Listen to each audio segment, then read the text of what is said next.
Hi hello नमस्ते दोस्तों, this is Raunak sir और मैं आप सबका स्वागत करता हूं आपके प्यारे प्लेटफॉर्म आलसी इंजीनियर पे। दोस्तों यार, इंजीनियरिंग मैथमेटिक्स 3 पढ़ रहे बच्चे जो कि पुणे यूनिवर्सिटी के हैं, उनकी रिक्वेस्ट आ रही थी कि सर ये जो एमसीक्यूज है आजकल बहुत डिफिकल्ट आ रहे हैं, प्लीज इसके बारे में कुछ करिए। तो ये रहा, मैं आ चुका हूं वीडियो लेकर जहां पे मैं आपको टॉपिक वाइज एमसीक्यू बताने वाला हूं जो M3 में आपको ऑलरेडी आपके पेपर्स में आ चुके हैं।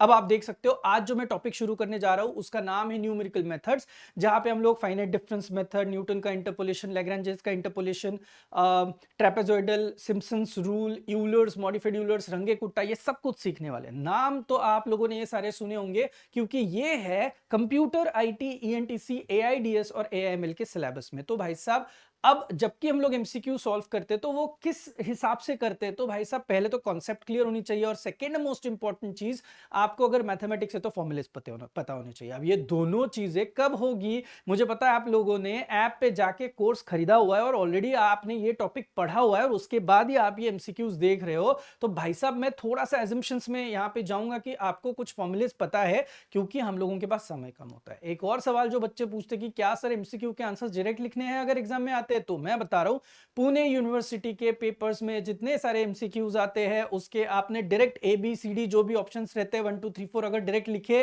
तो भी आपको चलेगा, आपको कोई एक्सप्लेनेशन देने की जरूरत नहीं है। हाँ, यहां पे मैं डायरेक्ट आंसर्स लेके नहीं आ रहा हूं, मैं आपको बेसिक कॉन्सेप्ट सिखा रहा हूं, उसके बाद ही आपको आंसर कैसे आता है ये बता रहा हूं। आप बस ये कॉपी पेस्ट मत करिए, this is just for understanding. आप वहां पे फाइनल आंसर डायरेक्टली लिख सकते हो।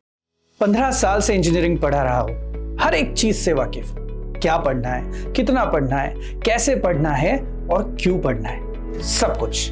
If you really want to learn and excel in your engineering studies, come join me at Aalsi engineer. चलिए शुरुआत करते हैं टॉपिक के साथ। नाम है न्यूमेरिकल मेथड्स और ये रहा अपना पहला सवाल। उन्होंने बोला है if del is a backward difference operator. देखो, फाइनाइट डिफरेंस ऑपरेटर 3 तरीके के थे, आप अगर देख पा रहे हो तो मैं बस आपको यहां पे हिंट दे देता हूं कि भाई साहब एक था फॉरवर्ड डिफरेंस ऑपरेटर, दूसरा था आपका बैकवर्ड डिफरेंस ऑपरेटर और एक और होता है that is central difference operator. इसमें से फॉरवर्ड और बैकवर्ड जो है उसके ऊपर एमसीक्यूज बहुत बारी आते हैं स्टैंडर्ड फॉर्मूला पूछने के लिए।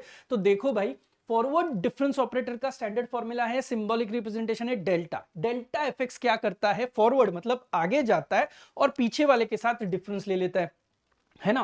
बैकवर्ड, बैकवर्ड इज आलसी, जगह पे खड़ा है और पीछे वाले के साथ क्या कर रहा है भाई, सब्ट्रैक्शन ले रहा है। यानी कि अगर हमें बैकवर्ड के बारे में पूछा है तो हमारा फॉर्मेट क्या होना चाहिए, जगह पे खड़ा है और पीछे वाले के साथ क्या कर रहा है भाई, सब्ट्रैक्शन। इसका मतलब है आप देख सकते हो ऑप्शन ए आपका यहाँ पे क्लियर कट आंसर रहेगा। आप क्या कर सकते हो, पेन पेपर अगर सामने तो ये दो चीजें लिख लो भैया, आपके लिए आसानी होगी आगे जाके भी अगर कुछ समझाए तो। Next, if delta is the forward difference operator then e of f of x is पूछा हुआ है। तो सबसे पहले तो मैं आपको बता दूं, ये जो आपको यहां पे ये अंकल दिखाई दे रहे हैं ना, ये अंकल कौन है, इन अंकल को एक बढ़िया सा नाम है, इन अंकल को कहा जाता है, ये है भाई साहब आपके शिफ्ट ऑपरेटर। तो E is known to be as your shift operator और शिफ्ट ऑपरेटर का फॉर्मूला देख सकते हो, E to the power R F of X जब है तो ये क्या करता है। मैं तो हमेशा कहता हूं शिफ्ट ऑपरेटर नहीं रहता है, वो धक्का मारो ऑपरेटर रहता है। किसको धक्का मारता है, ये एक्स को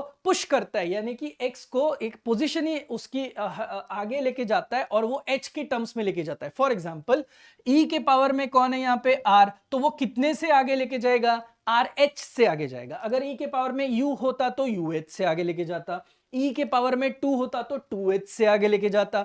अब मुझे बताइए हमें क्या पूछा है, ई रेस टू क्या लिखा है दोस्त, यहाँ पे 1 लिखा है, यानी कि अब जो पुश आएगा वो कितने का आएगा, 1h का आएगा। इसका मतलब है हमारा आंसर होना चाहिए F of x plus 1h का पुश। ये देखो F of x plus 1h का पुश, इसका मतलब your answer option has to be nothing but क्या होना चाहिए, सी होना चाहिए। Are you guys really getting my point, यहाँ पे क्या किस तरीके से उन्होंने चीजें बताई है। मैं वापस से आपको बता रहा हूं, यहाँ पे जब हम लोग काम कर रहे हैं तो अंडरस्टैंड छोटी छोटी चीजें कि हमें बस एक का पुश चाहिए, तो यहाँ पे 1h का पुश हो गया और इस वजह से आपका यहाँ पे जो आंसर ऑप्शन आ चुका है दैट इज नथिंग बट सी आ चुका है, करेक्ट।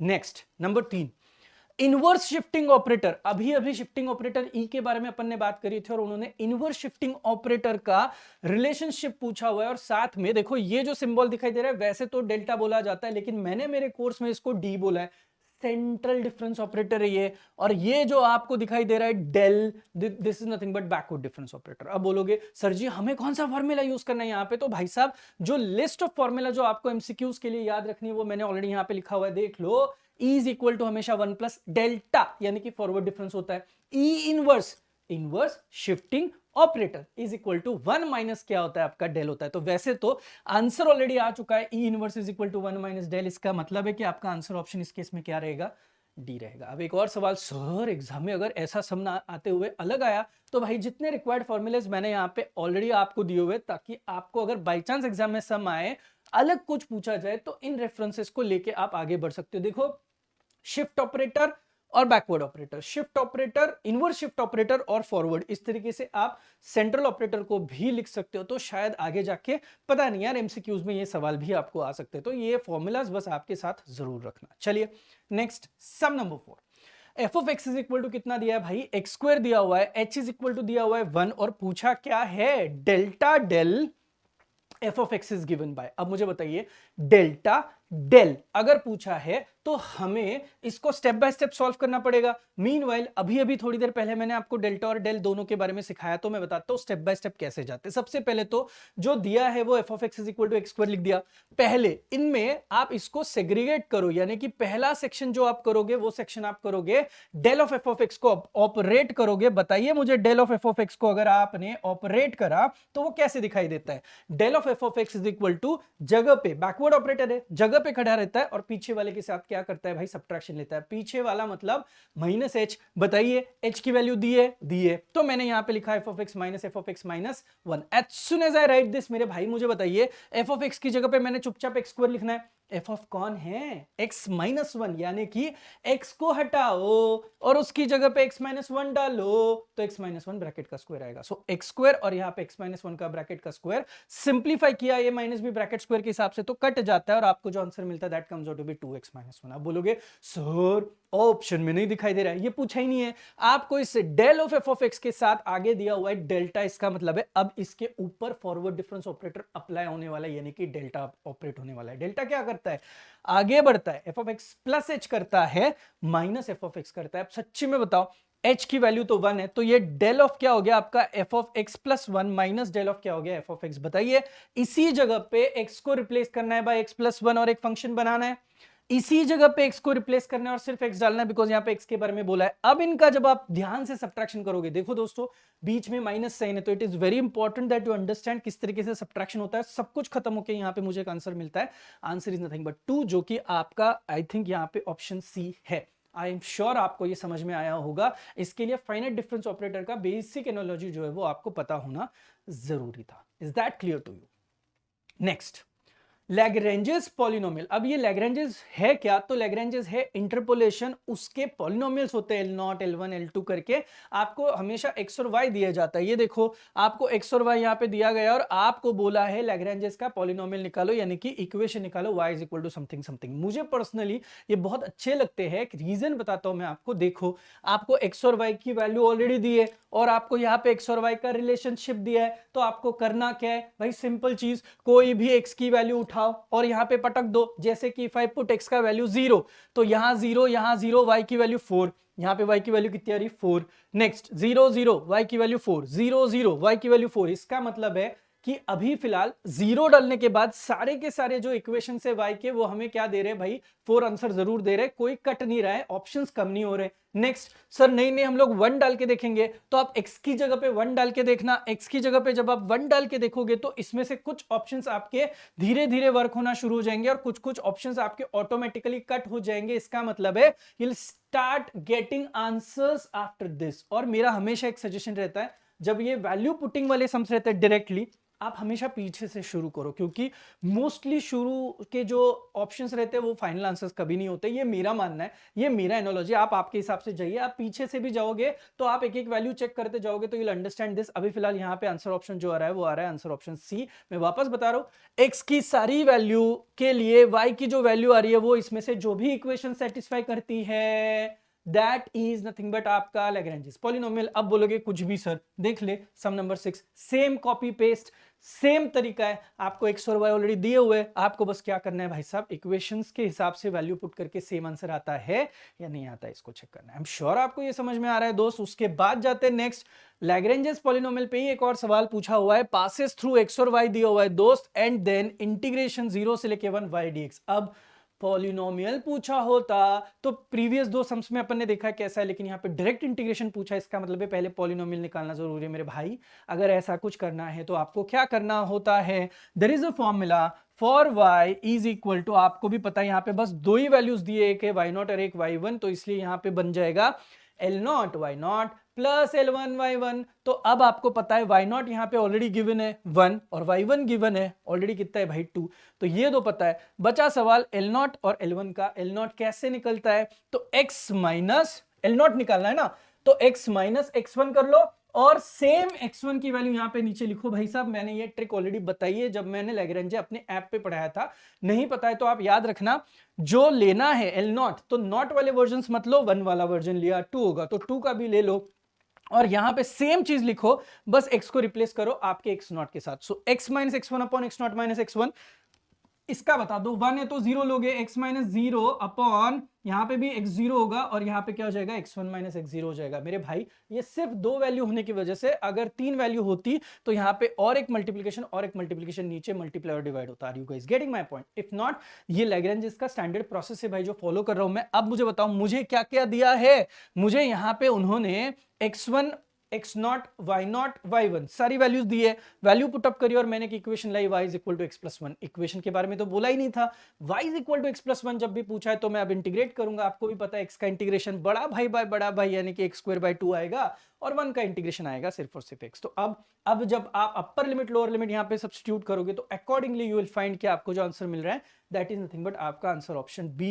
आई एम श्योर आपको ये समझ में आ चुका होगा किस तरीके से सॉल्व किया हुआ है। थोड़ा बड़ा है 2 मार्क्स के हिसाब से, but again there is no option, हम लोगों को तो ये करना ही पड़ेगा किसी भी तरीके से। चलिए next, if a curve is passing through 0 0 2 0 4 8 is given by y0 plus u delta y0, then y at x is equal to 1 is given by x is equal to कुछ पूछा है भाई, इसके लिए अपन को अब काम करना है। बताइए कैसे वर्कआउट करना चाहिए, मैं बताता हूं आपको। सबसे पहले तो ये जो आपको पूछा गया है ये हमें y0 plus u delta y0 वाला जो फॉर्मूला दैट इज न्यूटन का फॉरवर्ड इंटरपोलेशन का फॉर्मूला। न्यूटन के दो फॉर्मूलाज है, फॉरवर्ड इंटरपोलेशन बैकवर्ड इंटरपोलेशन। उसमें से x is equal to x0 plus u h और y is equal to y0 plus u delta y0 plus u into u minus 1/2 factorial delta square y0 so on and so forth. जो आपको यहाँ पे चीजें दिखाई दे रही है उन चीजों को मद्देनजर मेरे भाई आप क्लियरली यहाँ पे सबसे पहले तो इसका एक टेबल बनाओ, x की वैल्यू कॉलम में y की वैल्यू कॉलम में। और आपको पता है कोई भी डिफरेंस टेबल कैसे बनता है, 4 माइनस 0 4, 8 माइनस 4 4, 4 माइनस 4 कितना आया 0। तो आपको नहीं पता है तो मैं आपको बता दूं ये आपका डेल्टा y का कॉलम होगा और ये डेल्टा स्क्वायर y का कॉलम होगा। इसमें से ये वैल्यू डेल्टा y नॉट होगी और ये वैल्यू आपकी y नॉट होगी। हमें इन दोनों की जरूरत है और उसके साथ साथ हमें यहां से u को भी निकालना है। क्या आप मुझे इसका h बता सकते हो? मैं बताता हूं h क्या है। h is nothing but the gap between ये और ये, जो कि कितनी दिखाई दे रही है आपको 2 दिखाई दे रही है, तो h की value in this case is nothing but 2। Now can you please tell me, u का फॉर्मूला यहां से बनता है भैया आपका x minus x naught upon h। x की वैल्यू उन्होंने हमें दिया एट 1 निकालनी है तो 1 माइनस 0 बाय h की वैल्यू 2 सब्स्टिट्यूट करा भाई, और y is equal to y naught plus u delta y naught में वैल्यू सब्स्टिट्यूट करने के बाद 4 divided by 2 answer comes out to be 2। Are you guys really getting my point? ये काफी आसान सम है वैसे बोला गया तो, इसमें एक डिफिकल्ट वाला भी सम आता है, आगे देखेंगे वो सम है नहीं, और है तो किस तरीके से इसके ऊपर हम लोगों को काम करना है। Are you guys getting my point? चलिए नेक्स्ट सम देखते हैं। अभी नेक्स्ट सम हमें क्या पूछा है दोस्त, नेक्स्ट सम हमें पूछा है dy बाई dx दिया हुआ है दोस्त x प्लस वाई स्क्वायर। सो हमें ऑलरेडी dy बाई dx दिया है, x की पहली वैल्यू इनिशियल वैल्यू मतलब x naught is 0 y naught is 1, h is equal to 0.2 भी दिया है, और हमें क्या फाइंड करने के लिए दिया है, k1 फाइंड आउट करना है यूजिंग रंगे कुट्टा। भाई साहब रंगे कुट्टा मेथड के दो ऑर्डर्स होते हैं, सेकंड ऑर्डर फोर्थ ऑर्डर। ये दोनों ऑर्डर में k1 की वैल्यू फिक्स होती है। मैं आपको बताता हूं, अभी फोर्थ ऑर्डर की बात करते हैं, मोस्टली वो ज्यादा पूछा जाता है। So y1 is equal to y naught plus Runge Kutta के k वाला k यहाँ पे यूज किया गया है, और ये फोर्थ ऑर्डर होने की वजह से यहाँ पे 4 आपके अननोन्स यूज किए जाते हैं K1 K2 K3 और क्या दिखाई दे रहा है K4, ये सारे स्टैंडर्ड फॉर्मूले हैं। आज अगर इस पे सम आया है तो जरूरी नहीं है कि आपके पेपर में भी इस पे ही सम आया, आपके पेपर में कुछ और इसमें से कुछ यूज किया जा सकता है और सम पूछे जा सकते हैं। So it is very important कि ये पूरा फॉर्मूला का टेबल आपको पता, और वैसे भी आपको पता है ना, थियरी में ये करना ही पड़ता है, अपने पास कोई सेकंड ऑप्शन है ही नहीं। अब बताओ k इज इक्वल टू लिखा, k1 देखो h इंटू कितना लिखा है f of x naught y naught, देखो k1 is equal to h into f of x naught y naught. पहले तो h की वैल्यू खुद दिए, 0.2 यहाँ पे हम लोगों ने थोप दिया। ये जो फंक्शन है that function is always nothing but, function का मतलब ही आपका क्या होता है dy बाई dx। तो आपको चुपचाप यही लिखना है x plus y square, but x की जगह पे x नॉट को डालना है, y की जगह पे y नॉट को डालना है। तो ये जैसा है वैसे यहाँ पे लिख के वहां पे नॉट नॉट कर दिया, वैल्यू सब्स्टिट्यूट करूं तो x नॉट की वैल्यू 0 दी है, y नॉट की वैल्यू 1 दी है, सब्स्टिट्यूट करके सिंपलीफाई किया तो आई गॉट माय k1 का answer, that is nothing but 0.2। Are you guys really getting my point? समझ में आया?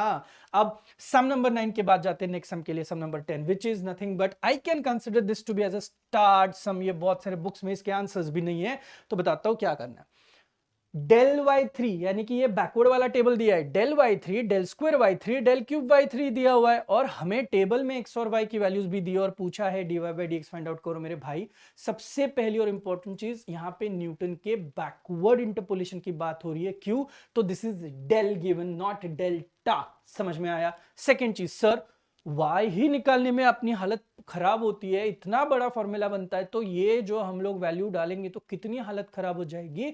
तो मैं आपको बताता हूं आपको इस केस में क्या करना है। आपको dy by d x at 3 find out करना है। तो dy बाई डी एक्स का बैकवर्ड का और फॉरवर्ड का स्पेशल फॉर्मूला है, जो कि आप सिलेबस में नहीं देखोगे, लेकिन ये नोट डाउन जरूर कर लेना।